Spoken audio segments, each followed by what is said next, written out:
গভীর রাত, চারদিকে নেই কোনো মানুষের কোলাহল। সব কেমন নিস্তব্ধতা হয়ে আছে। আকাশের বুকে এক এই নিশুতি রাতে উকি দিচ্ছে চাঁদের মিষ্টি আলো, যা ছড়িয়ে পড়েছে পৃথিবীর বুকে। আলোকিত হচ্ছে ধরণী। ইয়ানা ছাদের রেলিং ধরে এক দৃষ্টিতে চাঁদের দিকে তাকিয়ে আছে। পরনে সুতির লাল শাড়ি, চুলগুলো পিঠ অবধি ছড়িয়ে পড়ে আছে। ছাদের মিষ্টি বাতাস এসে ইয়ানার গুলোকে আরও এলোমেলো করে দিতে ব্যস্ত। ইয়ানার সেদিকে ভ্রুক্ষেপ নেই। সে একরাশ হতাশা নিয়ে রেলিংয়ে মাথা ঠেকিয়ে বসে পড়ল। আজকে সব কিছু তার কাছে বিষাক্ত লাগছে। প্রতিদিন নিজের স্বামীকে অন্য আরেকটা বউয়ের সাথে দেখে তার কলেজা ফেটে রক্তক্ষরণ হচ্ছে। কিন্তু এই কষ্ট কেউ দেখতে পায় না মেয়েটার। এই ব্যথা নিজের শরীরের সাথে তাকে বহন করে নিয়ে যেতে হচ্ছে। ইয়ানা উঠে দাঁড়িয়ে দোলনায় গিয়ে বসে পড়ল। বারবার নিজের মনকে বোঝাচ্ছে কষ্ট পাবে না সে। তার স্বামীর হাত আরেকটা স্ত্রী ধরতেই পারবে, এতে তার যথেষ্ট অধিকার আছে। কিন্তু এত এত যুক্তি দিয়েও মানুষটার সাথে এই মেয়েটাকে দেখে তার বুকটা ফেটে যাচ্ছে। পারছে না নিজেকে সামলাতে, সে ব্যর্থ হচ্ছে বারবার। তার খুব আজ কান্না করতে মন চাচ্ছে, কিন্তু সেটা করতে অপারগ মেয়েটা। যদি কেউ দেখে ফেলে তখন উল্টাপাল্টা ভাববে। তাই নিজের কষ্টগুলোকে বুকের সাথে খুব সন্তর্পণে বেঁধে রেখেছে। কাউকে বুঝতে দেবে না তার বুকের মধ্যে কষ্টের পাহাড় হয়েছে এই মানুষটার জন্য। ইয়ানার চোখ দিয়ে ঝরঝর করে পানি গড়িয়ে পড়ছে। মেয়েটার মধ্যে উদ্বেগ দেখা গেল না অশ্রুটুকু মোছার। সে একইভাবে বসে রইল দোলনার গুটিসুটি হয়ে। আজকে তার মায়ের কথা খুব মনে পড়ছে। হয়তো মা বেঁচে থাকলে মেয়েটা চলে যেত মায়ের কাছে। তার দুঃখের কথাগুলো মাকে বলে মনটা হালকা করে কাঁদত মেয়েটা। কিন্তু সে সুখ তার কপালে নেই। ইয়ানা হাতের উল্টো পিঠে চোখ মুছে পেছনে ঘুরতে গিয়ে পুরো শরীর স্থির হয়ে গেল সামনের মানুষটাকে দেখে। তার ভালোবাসার মানুষটাকে এত কাছে দেখতে পেয়ে মেয়েটার হাত ধরার দৃশ্যটুকু মনে পড়ে গেল। চোখ দুটো দিয়ে পানি গড়িয়ে পড়ল তার। ইয়ানা তৎক্ষণাৎ ঘুরে দাঁড়ালো শ্রেয়াংশর দিক থেকে মুখ ফিরিয়ে। যে মানুষটা তাকে অশিক্ষিত বলে দূরে সরিয়ে আরেকটা বিয়ে করেছে, তার সামনে চোখের পানি দেখানো মানে নিজেকে ছোট করা। ইয়ানা গ্রামের মেয়েও হলেও এতটুকু বুঝে সে। সে আলগোছে চোখ মুছে শ্রেয়াংশকে পাশ কাটিয়ে চলে যেতে নিলেই শ্রেয়াংশ শান্ত স্বরে বলল, তুমি বিয়ে করছো? ইয়ানা পায়ের গতি কমে এলো শ্রেয়াংশর কথাটা শোনা মাত্র। সে বুঝতে পারল না কেন এই কথা বলল, কিন্তু ঘুরে তাকালো না সে। চাঁদের আলোয় শ্রেয়াংশর মুখটা চাতক পাখির ন্যায় লাগলো। চাতক পাখি যেমন পানির জন্য মরিয়া হয়ে থাকে, ঠিক শ্রেয়াংশ মরিয়া হয়ে উঠল ইয়ানার উত্তর শোনার জন্য। এগিয়ে গিয়ে ইয়ানার সামনে গিয়ে খুব কাছে গিয়ে দাঁড়ালো। ইয়ানা হচকুচিয়ে গেল শ্রেয়াংশকে এত কাছে দেখে। সে পিছিয়ে যেতে নিলেই শ্রেয়াংশ অস্থির হয়ে ইয়ানার ডান হাত চেপে ধরল। ইয়ানা চমকে গেল শ্রেয়াংশের হাতের উষ্ণ ছোঁয়া পেয়ে। তড়াক করে তাকালো সামনের মানুষটার দিকে। সে যেন বিশ্বাস করতে পারল না শ্রেয়াংশ তার হাত ধরেছে। শ্রেয়াংশ ইয়ানার হাত ঝাঁকিয়ে অস্থির কণ্ঠে বলল, কি হলো বলো, তুমি বিয়ে করবে? ইয়ানা কানে কোনো কথা যাচ্ছে না। সে এক দৃষ্টিতে শ্রেয়াংশর মুখের দিকে তাকিয়ে আছে। বলতে গেলে ইয়ানা এক ঘোরের মধ্যে চলে গিয়েছে। তার দৃষ্টি দেখে মনে হচ্ছে এই পৃথিবীতে শুধু সামনের মানুষটাই আছে। ইয়ানা কাঁপা কাঁপা হাত উঁচিয়ে শ্রেয়াংশর খোঁচা খোঁচা দাড়িওয়ালা গালে গিয়ে ঠেকালো হাতটা। শ্যামকন্যার ছোঁয়া পাবে কখনো ভাবেনি শ্রেয়াংশ। সে তার বাঁ হাত দ্বারা শ্যামকন্যার হাত আঁকড়ে ধরল শক্ত করে। নিজের হাতের ওপর কারো ছোঁয়া পেয়ে বিভ্রম হলো ইয়ানা। ভালো করে তাকিয়ে দেখল তার একটা হাত মানুষটার গালে স্পর্শ করে আছে। তৎক্ষণাৎ হাতটা টানতে নিলেই শ্রেয়াংশ ছাড়ল না শ্যামকন্যার হাত, আরও শক্ত করে আঁকড়ে ধরল হাতটাকে। একভাবে তাকিয়ে রইল শ্যামকন্যার ভিতর দৃষ্টির দিকে। ইয়ানা হাতটাকে ছাড়ানোর জন্য ছটফট করছে। এর মধ্যে শ্রেয়াংশ এক ঝটকায় শ্যামকন্যার আরেক হাত ধরে টেনে আছড়ে ফেলল তার প্রশস্ত বুকে, জড়িয়ে ধরল আষ্টে পৃষ্ঠে মেয়েটাকে। ইয়ানা যেন পাথর হয়ে গেছে। এমনটা হবে সে অনুধাবন করতে পারেনি। সে থরথর করে কাঁপতে লাগলো শ্রেয়াংশ শরীর ছোঁয়া পেয়ে। শ্রেয়াংশ বুঝতে পারছে ইয়ানার শরীরের কম্পন। সে দুহাত দ্বারা ইয়ানাকে শক্ত করে ঝরিয়ে ধরে ইয়ানার শরীর থেকে বেলি ফুলের ঘ্রাণটা টেনে বিড়বিড় করে বলল, কি হলো শ্যামকন্যা, আমার উত্তর দাও, তুমি কি বিয়ে করবে? ইয়ানার পুরো শরীর ঝাঁকি দিয়ে উঠল শ্রেয়াংশর মুখে শ্যামকন্যা শুনে। দু চোখ বেয়ে নোনা পানি গড়িয়ে পড়ল শ্রেয়াংশর কাঁধে। সে কি করে বলবে আমি কাউকে বিয়ে করব না? আমি তো আপনাকে ভীষণ ভালোবাসি। আপনি আমায় ভালোবাসেন না, তবুও তো ভালোবেসেছি আপনাকে। ভালোবাসার মানুষকে রেখে কি কখনো অন্য আরেকজনকে গ্রহণ করা যায়? না, যায় না। আমি কখনো পারবো না আপনার জন্য মনে ভালোবাসা রেখে বিয়ে করতে। কিন্তু এই কথাগুলো মুখের উপরে বলতে বড্ড অপারগ ইয়ানা। তার কথাগুলো সব মূল্যহীন। মানুষটা তো অন্য আরেকজনের, আর সে হলো মানুষটার জীবনের পথের আবর্জনার ন্যায়। তাকে তো পথ থেকে সরিয়ে দাঁড়াতেই হবে। সে সরে না দাঁড়ালেও তাকে মারিয়ে মানুষটা আরেকটা বিয়ে করে এনেছে। কথাগুলো ভাবতে ভাবতে ইয়ানার শ্রেয়াংশর শার্ট আঁকড়ে ধরে শব্দ করে কেঁদে উঠল। তার কান্না শুনে শ্রেয়াংশ ভড়কালো না। সে চায় মেয়েটা মন হালকা করে কাঁদুক। সে যখন ছাদে প্রবেশ করে তখন দেখেছে মেয়েটা দোলনায় বসে নিঃশব্দে কাঁদছিল। তার কান্নার কারণ সে এটা খুব ভালো করে জানে। ইয়ানা কাঁদতে কাঁদতে শ্রেয়াংশর শার্ট ভিজিয়ে দিয়েছে। বড় শ্রেয়াংশ ইয়ানাকে আরও শক্ত করে জড়িয়ে ধরে নিজের সাথে মিশিয়ে নিয়েছে। চারদিক থেকে ভেসে আসছে শৃগালের চিৎকার, সেই সাথে ভেসে আসছে নিঃশ্বাসর প্রাণীর ডাক। শ্রেয়াংশ একভাবে ইয়ানাকে এখনও বুকের সাথে জড়িয়ে ধরে আছে। ইয়ানার কান্না কমে এসেছে, থেমে থেমে হেঁচকি তুলছে। এভাবে কিছুক্ষণ কেটে যাওয়ার পর ইয়ানা শ্রেয়াংশ থেকে সরে আসতে চাইলে শ্রেয়াংশ তাকে আষ্টেপৃষ্ঠে জড়িয়ে ধরল শক্তভাবে। ইয়ানা হেঁচকি তুলতে তুলতে বলল, আমারে ছাড়ুন। শ্রেয়াংশ আবার অস্থির কণ্ঠে বলল, আমি ছাড়বো, তার আগে বলো তুমি বিয়ে করবে। ইয়ানা নাক টেনে বলল, কেন? এমন সময় প্রিয়তা ছাদে প্রবেশ করলো। কোলে শ্রেয়া কাঁদছে গুনগুন। ইয়ানা আর শ্রেয়াংশ চিলেকোঠার ঘরের আড়ালে থাকার জন্য তাদেরকে দেখতে পায়নি প্রিয়তা অন্ধকারে আর এগিয়ে গেল না। সে ওখান থেকেই বলল, ইয়ানা তুমি কি ছাদে আছো? শ্রেয়াংশ কিছু বলতে গেলেই প্রিয়তার কথা শোনা মাত্রই শ্রেয়াংশ ইয়ানাকে ছেড়ে দিয়ে নিজের থেকে দুজনে পড়ে গেল অস্বস্তিতে। শ্রেয়াংশ অন্যদিকে চলে গেল আর ইয়ানা শাড়ির আঁচল দিয়ে মুখটা মুছতে লাগলো। প্রিয়তা আবার বলল, ইয়ানা কোথায় তুমি? ইয়ানা চিলেকোঠার ঘরের আড়াল থেকে বেরিয়ে এসে প্রিয়তার সামনে দাঁড়াতেই শ্রেয়ার দিকে চোখ গেল। শ্রেয়াকে শামীমা বেগমের ঘরে থাকায় ইয়ানা তাকে রেখে ছাদে এসেছিল, কিন্তু মেয়েটা যে উঠে যাবে সে ভাবতে পারেনি।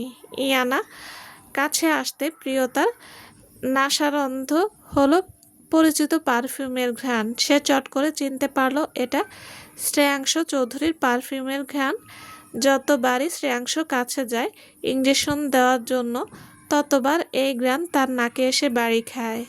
প্রিয়তা অন্ধকারে মধ্যে অনুসন্ধানী দৃষ্টিতে তাকিয়ে খুঁজতে লাগলো সেই মানুষটাকে। সে ভালো মতো বুঝতে পারছে এইখানে সে ঘাপটি মেরে আছে। ইয়ানার প্রিয়তাকে দেখলে খুব কান্না পায়, কিন্তু কি করবে, নিয়তির খেলায় এমন কথাগুলো ভেবে নিজেকে সামলে বলল, আমারে দেন ম্যাডাম। প্রিয়তা কোনো কিছু বলল না। সে নিঃশব্দে শ্রেয়াকে ইয়ানার কোলে দিয়ে দেয়। ইয়ানা শ্রেয়ার পিঠে আলতো করে মারতে মারতে থাকে। শ্রেয়া তার পরিচিত আম্মুর কোলে আবার ঘুমে ঢলে পড়ল। ইয়ানা প্রিয়তাকে পাশ কাটিয়ে চলে যেতে কি মনে করে ঘুরে দাঁড়িয়ে প্রিয়তার দিকে তাকিয়ে সামনে চলতে লাগলো। ইয়ানার চোখ ঝাপসা হয়ে উঠল। প্রিয়তা এখনো অন্ধকারের মধ্যে দাঁড়িয়ে রইল। সে জানে এখানে শ্রেয়াংশ আছে, সে এক্ষুনি বেরিয়ে আসবে। শ্রেয়াংশ কিয়ৎক্ষণ একভাবে দাঁড়িয়ে রইল ছাদে।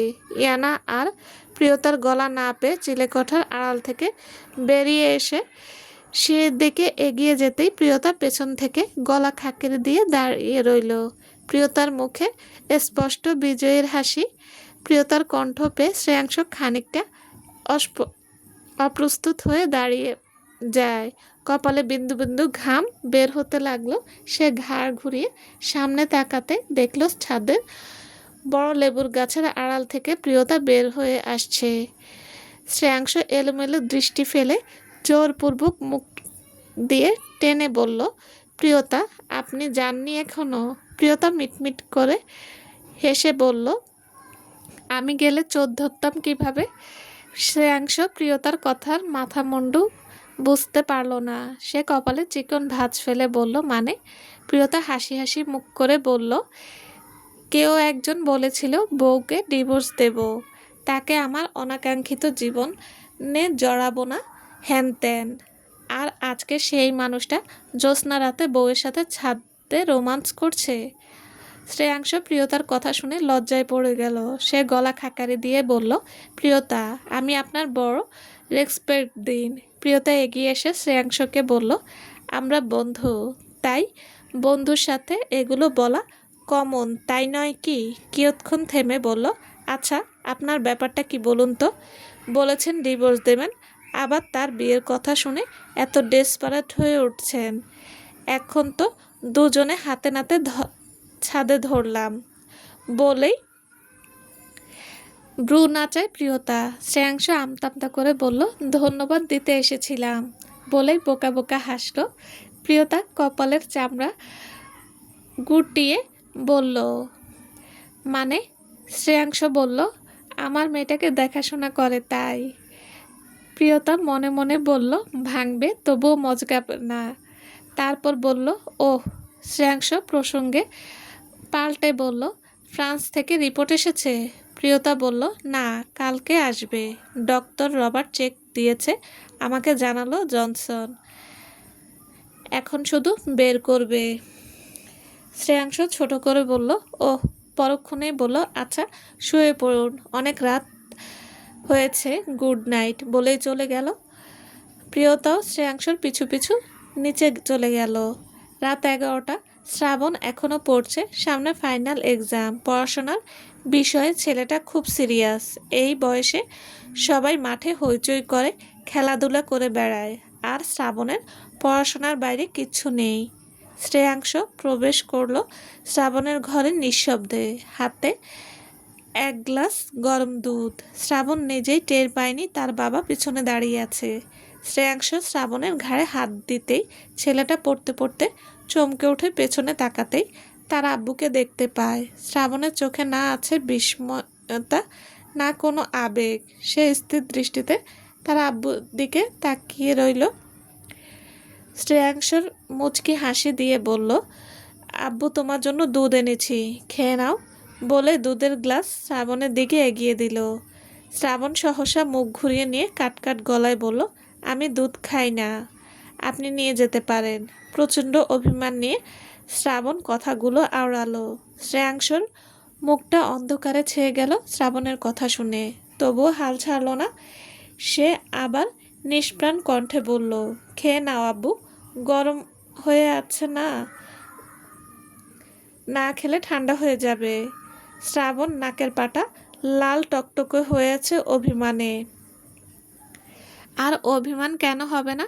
ছোট ছোট ছেলে মেয়ে রেখে যে বাপ 2.5 বছর বিদেশে থাকে, তার উপরে কোনোদিন যোগাযোগটুকু করেনি।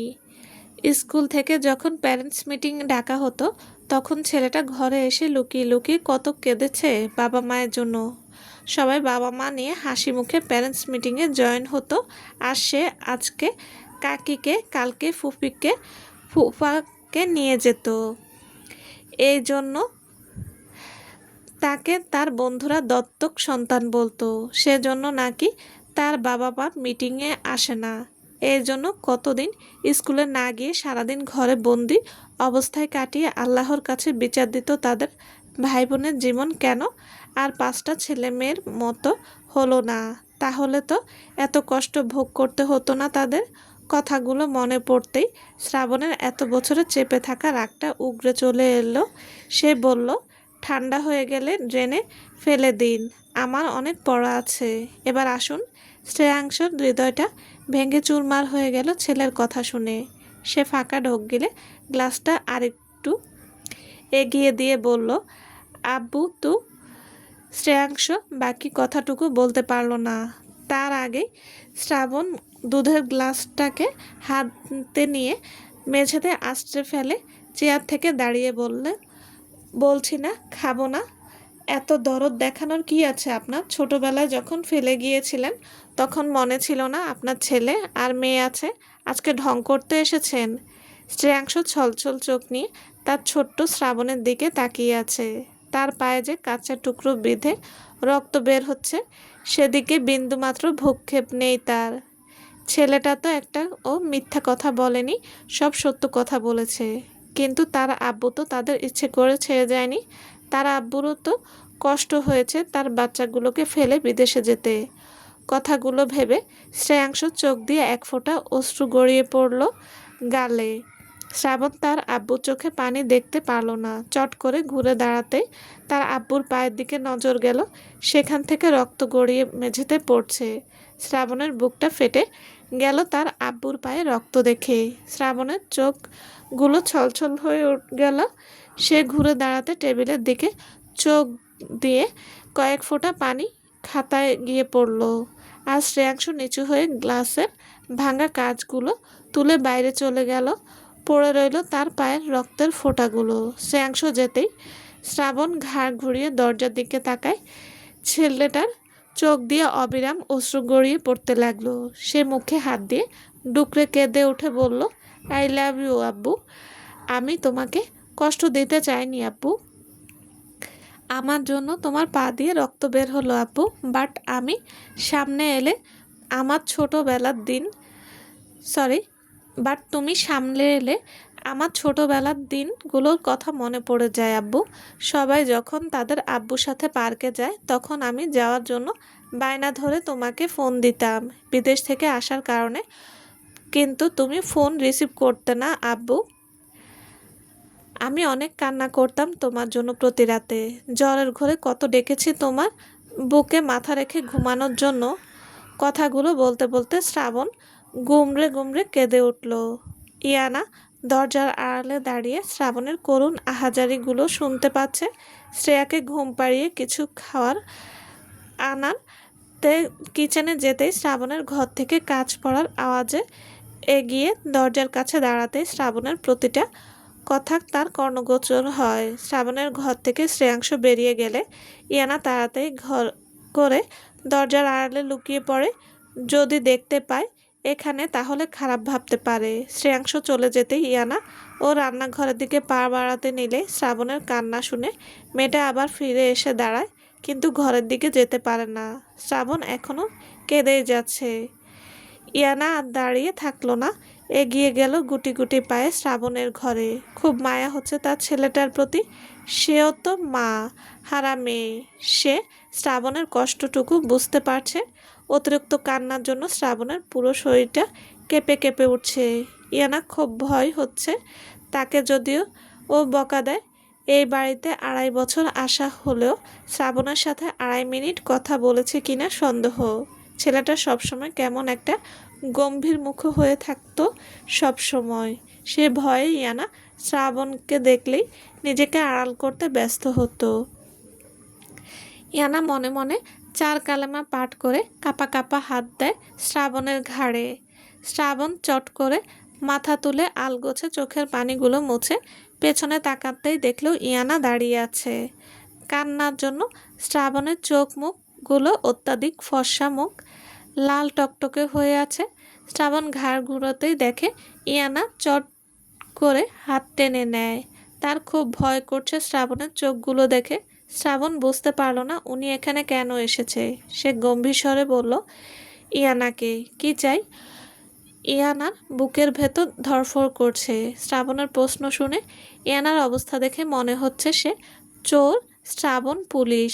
যাকে দেখে থরথর করে কেঁপে কেঁপে উঠছে সে। ইয়ানা আমতা আমতা করে বলল, আমি যাই। বলে যেতে নিলেই শ্রাবণ বলল, আমাকে একটা সাহায্য করবেন?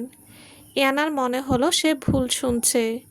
এক গম্ভীর মুখ ছেলে তার সাথে কথা বলল, আবার সাহায্য চাইছে। ইয়ানা ঘাড় ঘুরিয়ে অবিশ্বাস্য দৃষ্টিতে শ্রাবণের দিকে তাকায়। শ্রাবণ নিষ্প্রভ কণ্ঠে বলল, প্লিজ আমাকে সাহায্য করুন, তাহলে আপনি যা বলবেন আমি তা শুনব। ইয়ানার কপালে ভাঁজ পড়ল শ্রাবণের কথা শুনে।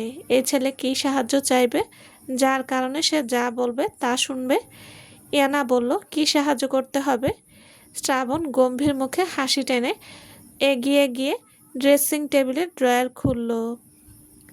চলবে। আসসালামু আলাইকুম। গল্পটা কেমন লাগলো সবাই জানাতে ভুলবেন না। অবশ্যই লাইক কমেন্ট করবেন। আর হ্যাঁ, যারা এখনও আমার চ্যানেলটি সাবস্ক্রাইব করেননি তাদের বলছি প্লিজ চ্যানেলটি সাবস্ক্রাইব করে পাশে থাকবেন। সবাই ভালো থাকবেন। আল্লাহ হাফেজ।